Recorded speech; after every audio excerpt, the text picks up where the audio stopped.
Amy Shepherd, how are we? Good, thank you. Yeah, very good. And you? Uh, as good as can be considering it's a Monday. Yeah, very true. Though speaking of Mondays, have you been to the beach yet?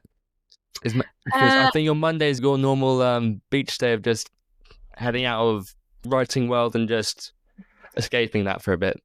I haven't yet, unfortunately, but I did just get back from Mallorca on Thursday, so plenty of beach. Oh, So playing catch up very nice. with work. So yeah, How long for? Were you in Mallorca for? 4 days. Okay, and I assume that was for pleasure and not for like work or anything like that. Yeah, no, not quite at the point of jetting off to fancy locations for work just yet. But Okay. yeah, no, it was for pleasure. Wonderful. So with having a outlet to speak to creative people like yourself, but obviously the creative space is very big. There are many people doing many different things that count themselves as creative people. With previous guests, I've dipped my toe into journalism a little bit. Not much, but a little bit. So I know a little bit about that. But I will admit, copywriting hasn't come on the agenda quite yet. And you've probably had a lot of people say that, haven't you? Yeah, it's a bit of an enigma, I think, as a job. Yeah, definitely. I guess being a former language student myself and having friends that I've done like media in the past and jobs like that, like I've heard the term. I have a sort of idea of what it might be, but what is, I guess, for myself and anyone watching or listening, I guess, is there like a dictionary definition for it? There probably is some kind of sort of quite dull explanation of what it is, but I read a really nice way to describe what it is, which is pulling unknown brands in like out of obscurity, basically. So very swish. yeah, so I thought that was a quite nice way of describing what I do, but basically it's it can be super varied. I think that's one of the reasons why it's so hard to explain, but you're kind of a salesperson, but obviously also like I've done a lot of work for charity, so you're a salesperson in a different way. So it's kind of selling a cause or a product or event, anything really through words, basically. Nice. Cool. So that is sort of like the less like business definition for it, so to speak. Yeah, I would say. I mean, it's Cool. marketing. It's Sure. Okay. but yeah. Sure. Yeah. I'm selling this to you with what I've put on paper. Yeah, kind of. I mean, the way I like to think of it as well is you want to make someone feel something. So if they see a product, another really nice thing that I've was a piece of advice that an ex-colleague gave me was that you never want to complete the circle. So it's kind of looking at an ad and then kind of whoever's looking at that ad is like, oh, that relates to me, or, you know, that kind of. So, yeah. Yeah. So it's trying to be sort of like memorable so they don't forget what they've seen and they think about it like a day later, that sort of thing. Absolutely. Yeah. Yeah, definitely. Wonderful. So I guess, how did you get into it in the first place? Because it's probably not like the first thing you think of when you're a kid, copywriting. It's more of an adult thing. Yeah. I mean, I guess I always was interested in writing. So I used to write a lot of poems and stories and had quite a wild imagination as a child. And I studied English literature at uni. I left just with this vague idea that I wanted to be a writer, but had never really heard the term copywriter. I didn't know what it meant. Sure. And then ended up working in a deli as a chef for about a year. As you do. Yeah. Made the decision that I was going to make the writing thing happen, but I wasn't quite sure how. And Sure. the Lush Cosmetics HQ was above where I worked, so that makes sense. and I was like, oh, do you do writing placements? And I basically just nagged them into submission. And then eventually landed a writing placement, really loved it, and have been writing for different people ever since. So, but yeah, it's super varied. It can be anything from product copy newsletters, articles, anything really. So yeah. Well, at least it's very varied. Like what you're writing can have a variety rather than just sticking to one thing, which is never a bad thing. When I guess, like with every job, there's a element of predictability that comes with it. It's just the way it is. Though at least there's like a bit of variety, even when it's like, as you say, like a newsletter or a piece of journalism or an advert, that sort of thing. So not too bad. Definitely. I mean, it keeps it interesting. So yeah. Absolutely. So which deli did you work at? It was Deli on the Quay. Okay, because my first job was also at Lush, so I was making soap. Oh, So yeah, wow. I know. And it's a very small world, isn't it? That is a small world. Yeah. Yeah, I mean, they're huge down here, aren't they? Like, everyone's Yeah, slightly massive. Yeah. Yeah. Yeah, because that was my first job out of school, must have been the back end of 2017. Because when were you working for them? I think I started working for them around 2015. I started working in their shop, and then in 2016, I started in their HQ, and I worked there for about 4 years. So yeah. Oh, nice. A long time chatting about soap and sustainability and all that cool stuff. But yeah, it was a really cool job. I loved every minute of it. But yeah. Yeah, though, as you say, at least like you, because did you have your niche before Lush, or did like Lush sort of help you find what you wanted to niche down to? I think I was always really passionate about like sustainability and wellness, and also food.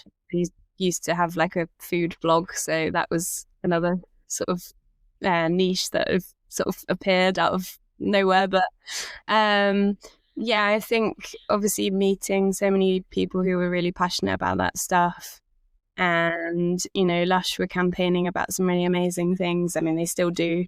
And so I think it just kind of fed my passion for those things. And then we worked on a sort of section of Lush which was built around wellness and kind of wildlife, and that was really lovely. And yeah, writing lots of articles about cool stuff that local people were doing for the community and for conservation. So yeah, very varied, but it definitely did help with my niche. And I think yeah, it fed into, I think I always knew that I wanted a job where I was helping through my words in some way. I didn't just to kind of write stuff that didn't like matter or was more just about selling things. So I think that's why I've been so passionate about kind of working with charities or kind of brands with a bit more purpose, or who have really interesting stories to tell.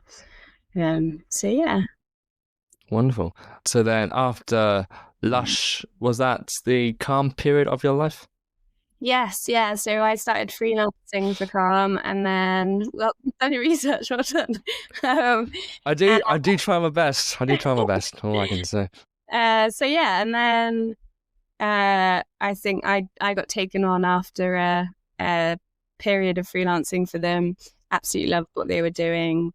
Obviously, it's a tough topic, mental health and suicide prevention. Yeah, especially since like COVID and the last few years in general, and it hasn't been great. Yeah, exactly. But I think they were talking about it in such a kind of human and relatable way, which I really enjoyed. Well, not enjoyed, but that's probably the wrong word. Well, but yeah. I enjoyed the work. It was really rewarding.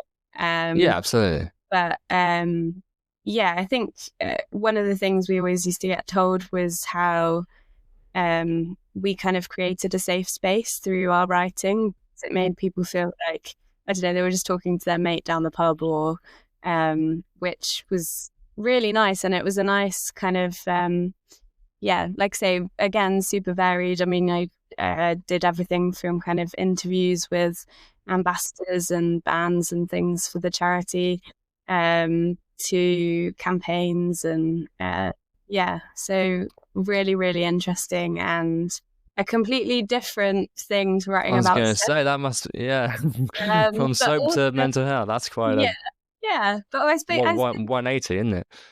yeah, I mean, I think in a way they're still related because it's, wellness and self-care and that side of things. But yeah, it's just a different angle. But yeah. Again, from doing some digging, you interviewed a Strictly Judge. Yeah. That must have been cool meeting Shirley. Yeah, she was a legend as well. She was like such a nice person. So yeah, she made my job a breeze. But yeah, she had obviously quite a sort of personal story to tell. And so, yeah, it was yeah, she's still a really amazing ambassador for the charity. She's done skydives and all sorts for them. Yeah. Yeah, she was a really interesting person to chat to. Yeah, and Jamie Lang. Wow, not bad Yes, at all, Jamie is it? Lang.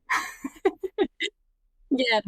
I assume you saw how he ran all the ultra marathons, and he basically said how running those basically made him face up to like 30 years of family stuff, personal stuff, and all that sort of thing. Like, Yeah, he's yeah, incredibly brave and like an yeah, insane challenge to take on. But yeah, I think one of the lovely things about talking to any of those people was that they were willing to open up to kind of raise awareness and help other people open up. So yeah, really lovely part of the job.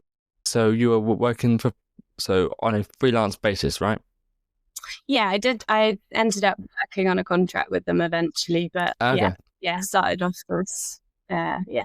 With that sort of thing, is there like a copywriting process you do, or do they give you like a brief to work from? How does it all work? I mean, it used to vary depending on the kind of work we're doing. So if it was a big campaign, that would normally sort of start with a big kickoff meeting where the team would get together and we'd brainstorm lots of ideas on how we could sort of tell a story in a different way. Or if it was a smaller project like I don't know, like website copy or newsletter things, then that would normally be a brief. And then I kind of would go away, research, word vomit on a page, and then kind of refine my ideas and stuff like that. Yeah, it can vary. I mean, it can either be very collaborative or it can be, me sort of squirreling away and coming up with something and then sort of taking it back to a team of people. But yeah. Okay, then I guess it's just a case of, is this okay? Yes, okay, submit, that sort of thing.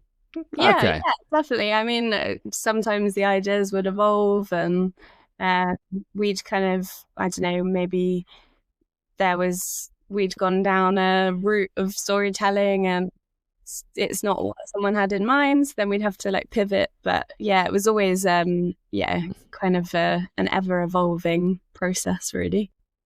Yeah, because is it a case of like trying not to, it's sort of thinking about what you're writing and obviously make sense and that sort of thing, but also try not to like think about every word you're writing. Yeah, I think sometimes it's about approaching things from different angles as well. I think you never want to go down a really obvious route. And it was like what I was saying to you earlier about not completing the circle. It's that kind of you want somebody to approach it and almost make their own mind up about something or fill in the gaps so that they feel a part of a story.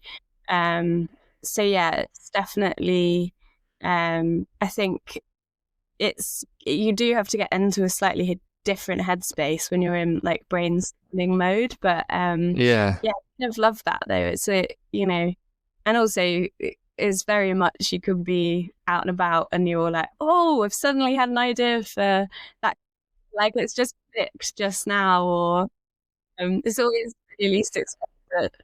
yeah, I've had many moments in like the shower or that sort of thing where I'm like, that's what I was trying to get to the front of my brain, that sort of thing. Yeah, it's weird places you get those, isn't it? Yeah, or waking up and suddenly having to scribble something down and Yeah. Right. If people don't follow you already, there is the word freelance at the end of your name. Now, because do you go by just Amy Shepherd, or is it Amy Shepherd Freelance? I think that's a really hard question. I think when I set up my website, I wanted it to be clear that I was freelancing. But yeah, I think now it doesn't matter quite so much to me. I think probably as I've freelanced for longer, people kind of like that sort of network is expanding, and it's less. Yeah, and it's less required. They just know. Yeah, I guess so. Yeah. Sure. So was that a your decision, or was that a divine intervention decision just from the way everything happened? For various reasons, I decided that I kind of wanted to go self-employed. And it was something which obviously I'd done for a bit back in 2020. And I still had a few sort of clients which were like ticking along in the background, and I did some work with them on the side of my work. But I think I kind of felt like now's the right time to try and take this leap. And I'm really glad I did. It was probably the best decision I've ever made career-wise. And since then, work's been really varied. It's pushed me creatively further than, I've had to go before, and it's also probably pushed me mentally further than before. It's not an easy thing going freelance, but the rewards are huge, and the results been working on some really cool projects, from recipe books to sustainability reports to menus and like all kinds of so it's been really cool. And I think I'm at a point now where those kind of worries about is there going to be enough work, or they're kind of slowly starting to fade. And I think as things tick along more steadily, it just makes you feel more confident in your decision to do that. So I've chatted to quite a few like freelancers, and it's very much you become a juggler very quickly of everything.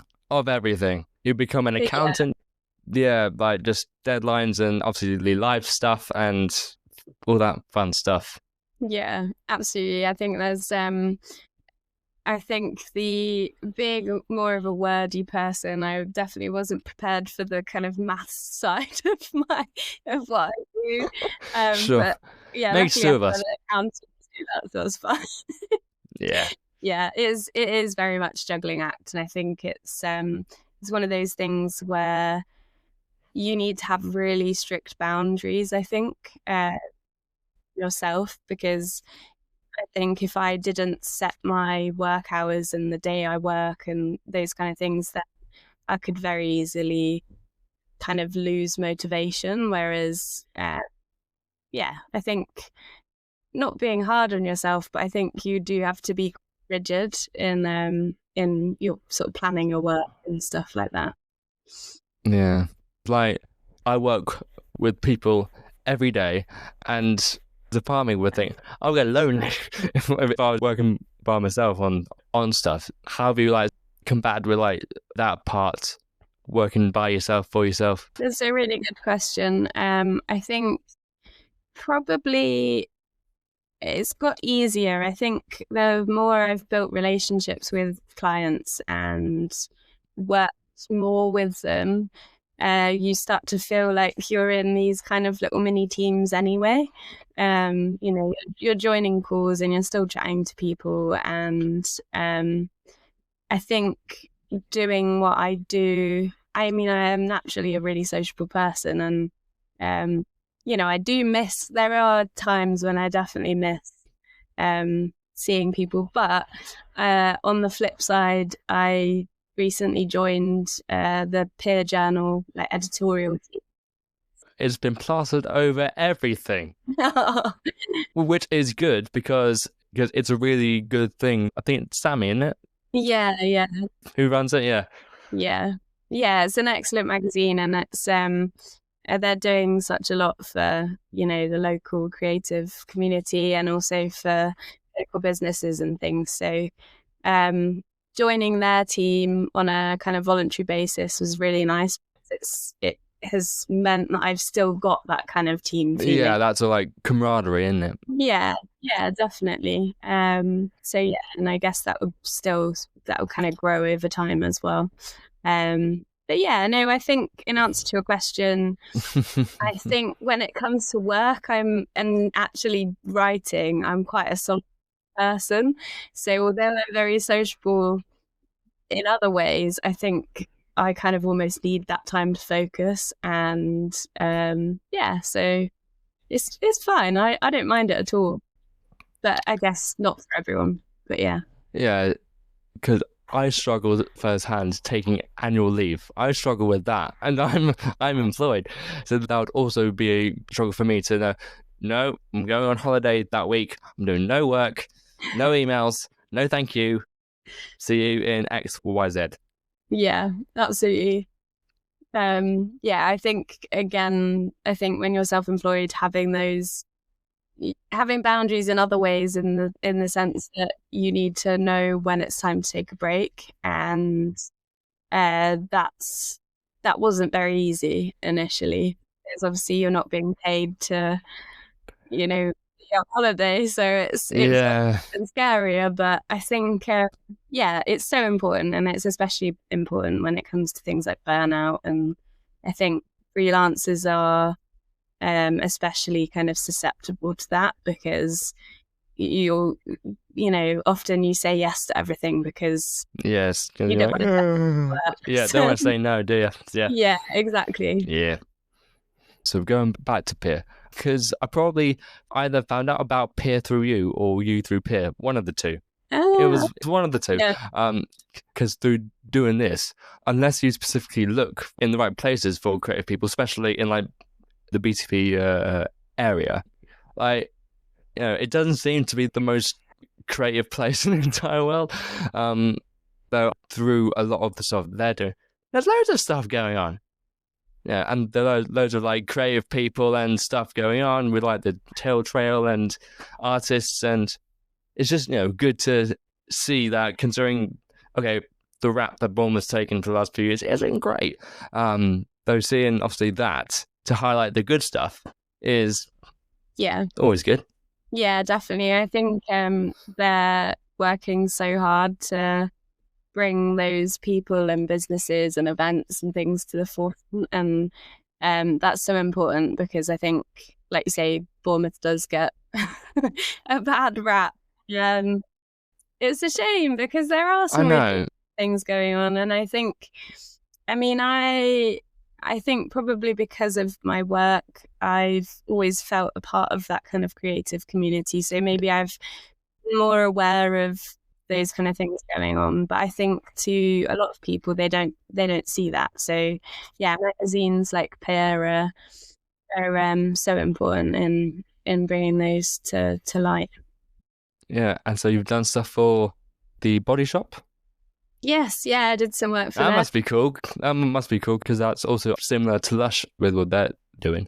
Yeah, very similar. It was, I think it was for one of their magazines. So yeah, that was quite a while ago now. But yeah, it was quite a chunky project through a local agency. But yeah. Okay.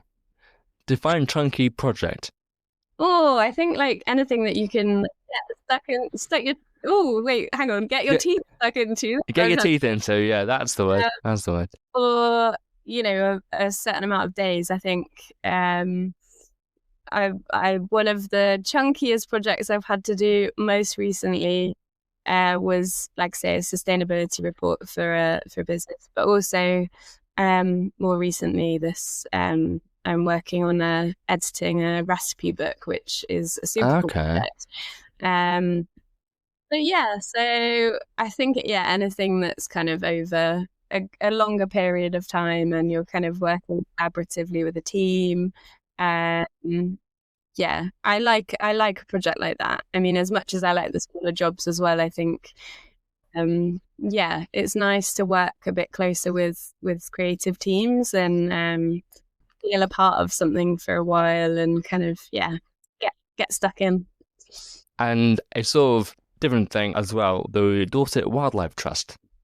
Yes, yeah. So I helped with their, like, we were promoting their 30 Days Wild campaign. So it was encouraging people to just get out in nature and just do small acts of, I think it was acts of wildness, which I thought was really nice. So Did yeah, you do it? I did it. Cool. Okay. Yeah, it was a really lovely thing to do and like be a part of. And actually, it can be like small things like building a bug hotel or like doing a bird count in your garden. Or so yeah, really cool. Trying to make wildlife fun, I guess. Yeah, considering definitely. a lot of the time, especially like when you're young, it can be not boring, but just like I'm not really like interested in seeing bugs and creepy crawlies. Or that may just be me. I don't know. I'm quite a nerd when it comes to that stuff. So maybe, but yeah, I think like you say, it's about making it more engaging, isn't it? And I think especially for different generations, it's finding ways to get them involved in nature and conservation and do their little bit for wildlife, even if it's in their garden or on a window box or Hello everyone. If you've made it this far into the episode, thank you so much. As you're watching on YouTube, it would mean the world if you could leave a like, comment, subscribe, and hit the notification bell. Also, follow the podcast on socials at Reaching the Crescendo Pod using the links in the description below. Now, back to the episode. We both use LinkedIn. I think since COVID, I've been using it more a little bit. And when you're in jobs, you do want to like put everything down so people know what you're doing. And then sometimes you get the odd email to say, you're interested in this. Do you find LinkedIn useful in what you do? Or is it sort of like a blessing and a curse at the same time? I would say it's massively useful. But it's not necessarily a place I always enjoy being. Yeah, it's like Twitter, isn't it? Like, sometimes like Twitter a little bit. It's not as bad, but yeah. I think there can be a lot of kind of angry keyboard warriors on there, the same as on Twitter. But I think in terms of networking and kind of raising awareness about what I do and that kind of thing, actually as a freelancer, it's so valuable. And I would say that a good chunk, or if not the majority of my work, actually comes through LinkedIn and people reaching out. And sometimes I'm quite surprised by because I think there's a bit of a stigma around LinkedIn being a bit stuffy and a bit kind of like not the most creative place. But actually, I've been approached by some really, really creative people and creative businesses. So I think made two of us. So yeah. Can't complain with that. Yeah, I definitely think it's changing, and I'm the better, hopefully. So yeah, because I've been using it as like a weird journaling device. I never thought I'd be using it as that, but yeah, it just seems like it's turning into like the business MySpace, where everyone's writing down their innermost thoughts and what they think of on like certain subjects, whereas like personal in the news and that sort of thing. Yeah, definitely. I can definitely like see the appeal. Yeah, I mean, I definitely go through waves of loving it and hating it. I think there are times when I am not in the mood to shout about what I do, but actually I have to. And so that's been a bit of a learning curve, is that the more you kind of talk about what you do, the more people sort of remember you, and they're more likely to reach out, and they do want to work with a copywriter. So yeah. So I do have to mention it. So I was listening to a podcast by a certain Stephen Bartlett, funnily enough, this morning, and it was all about AI. artificial intelligence and how basically all predictable jobs are going to go in 10 years and that sort of thing. Because I knew that we were doing this afternoon. Like with what you do, it's very bespoke and personalized to the brand you're doing it with. And from speaking to previous guests about it as well, with what they do, for like video editing and then that sort of thing. In the copywriting world, do you like have an opinion on what you think of it, or is it just a case of take each day as it comes and go from there? I think I definitely have an opinion on it. I think Sure. I think initially I was quite scared by it, and I felt like, you know, AI is coming for all our jobs. But I think the more I've thought about it, the less worried I am, because I think people can connect with people, and I know that obviously AI is learning and it's adapting, and it will, you know, Frightening pace. better. Yeah. But I just don't think it can capture human emotion in the same way that humans can. And I also, from a sustainability point of view, have quite an issue with it, just in that, I mean, not an issue with it, but I think that it, you know, we're all guilty of using, you know, I don't use it in my writing. I've used it when there's, I don't know, like an accounting problem or something that I want to ask that I can't grasp, and I just want like a humanish answer to. But I think, yeah, I think a lot of people are becoming more reliant on it, and I think there's no problem with that. But I think that thinking more about the sustainable impact of that, or the impact of that on the climate is super important, because just because of the amount of water and electricity and, you know, stuff that it uses, which is a bit scary. And I think, so that would be my kind of view on it. I think I'm not worried about it from a career point of view. I'm more worried about it from an environmental point of view. Okay, good to know. Now, I've spoken to quite a lot of guests who work with brands on a day-to-day basis. Do you have a list of dream brands you want to work with? Absolutely, yeah. I think a lot of them are charities. I mean, they're big bods that I don't know if I'll ever have the pleasure of working with, but people like Greenpeace, Friends of the Earth, also charities like Copperfield, but also like smaller brands like Lucy and Yak. I'd love to work with them. So yeah, it's very. Lucy and Yak, I've never heard of them. So they're a clothing brand. They started in Brighton, but they're like super sustainable, and they make great dungarees. So okay, I'll tell you word for it. I'll tell you word for it on that one. So yeah, but I think, I mean, I've been lucky. A lot of the brands I have worked with and I do work with very much kind of align with my kind of, you know, niches and my kind of outlook on life. So yeah, there's been some really cool ones in there. But yeah, I've definitely got a dream client list, which every now and then I email them and I say, hello, it's me again. It's me again. Yeah. Don't block my email, please. Yeah, I mean, so many of them are with the bigger charities. I think often they've got an in-house team or they work with agencies. So, you know, little freelancers probably don't stand a chance next to that lot. But I think, you never know what's around the corner. So.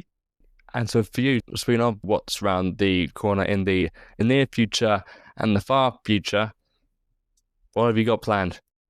Or what do you want to have planned? Yeah, so I think I'm, like I say, the stuff with Peer is really exciting, and I think it sounds it. From what I've heard, it sounds like they've sort of like captured something that can really be taken up a notch. Yeah, definitely. I think it's a really nice thing to be a part of. And they're also launching kind of a collective idea. So as well as working or producing the magazine, the idea is that they would also work a bit like an agency. So brands or charities can come to them and say, oh, we're looking for, I don't know, a booklet on such and such. And then people who work for Peer would then kind of that's cool. go away and kind of get their heads together and come up with something. Also, like say, some big sort of exciting projects which are happening at the moment. Book projects. Also working or have started working with, I don't know if you know the artist Lauren Marina. She's a local artist. Haven't heard the name, though. After this, that is the first thing I'll be doing. Yeah, I would definitely look her up. She's amazing at what she does, and she's also a really good friend. But I'm going to be helping her with some marketing, which is really nice, and continuing with, I still freelance for Calm, but on another kind of, I'm kind of branching out a bit, I guess, away from words. I've started doing supper clubs, plant-based supper clubs. And so that's something that I want to pick up more of and kind of, just get a bit more hands-on, I guess, with what I do and scale them up if I can. So get more into the food world, I guess, is what I'm trying to do. But yeah. With, I guess, what you do, is there stuff to learn, stuff to improve on? Yeah, definitely. Yeah, 100%. I mean, I think, I would say I'm always kind of growing as a writer, or like learning something about your own processes, or you might meet somebody who, I don't know, makes you think of things in a different way or shifts your perspective on things. So I think it's never ending. I don't think you ever kind of point and you're like, I know everything about this now. I'm good to go. Exactly. Yeah. So I guess in this case, your Crescendo would be like just carrying on with your sustainability stuff, moving into what you just said and that sort of thing. Yeah, definitely. And I think continuing work with charities and brands who are doing good stuff. I think I want to continue to kind of help do some good in the world through what I write, I guess, would be my crescendo. Wonderful. Yeah. So what would you say to someone who wants to enter the freelance world in one way or another? I would say prepare yourself that it's tough, but it also stick at it. I think perseverance is a massive one. I think a lot of the time, I mean, speaking from experience, I think back in 2020, I was too quick to give up on freelancing, I think, because I felt like I wasn't seeing results fast enough. Whereas this time around, I think I've kind of approached things with a different mindset and just really kept at it when it's come to work and networking. So I think, putting yourself out there, just keep banging the drum and just, saying I'm here and I'm, these are my skills and, I really want to collaborate with some people, then I think, stick at it. That would be my biggest piece of advice. Yeah, so make sure you do put in your 10,000 hours of practice and then then see what happens. Yeah, for sure. Yeah. And also I think another piece of advice would be not to see other freelancers as competition. I think see them as community and support, a supportive team, I think is a really important thing. But yeah, because I read a quote saying how you can all help each other improve. Yeah, definitely. And also just lifting each other up. I think that's I think I've been lucky throughout my career to work with some people who've really done that and have kind of shouted about what I'm doing. And I think I definitely want to help do that for other kind of people who are new into the freelancing world or new into copywriting or, thinking of going into copywriting. So yeah. Where can people find you online and everywhere? Where can they find you if they want to get a hold of you? Yeah, so I'm on LinkedIn. I don't know what my profile is, but I also have a website. It'll be in the description. Yeah. Everything will be down below. It's all good. That'll be fine, yeah. Or my website, or I do have an Instagram, which I occasionally post on, but probably LinkedIn on my website. Wonderful. Well, Amy, just want to say on camera, massive thank you for agreeing to do this. And it's been a pleasure. Yeah, it has. It's been really lovely. And thank you for asking me. No problem at all. It's been a pleasure.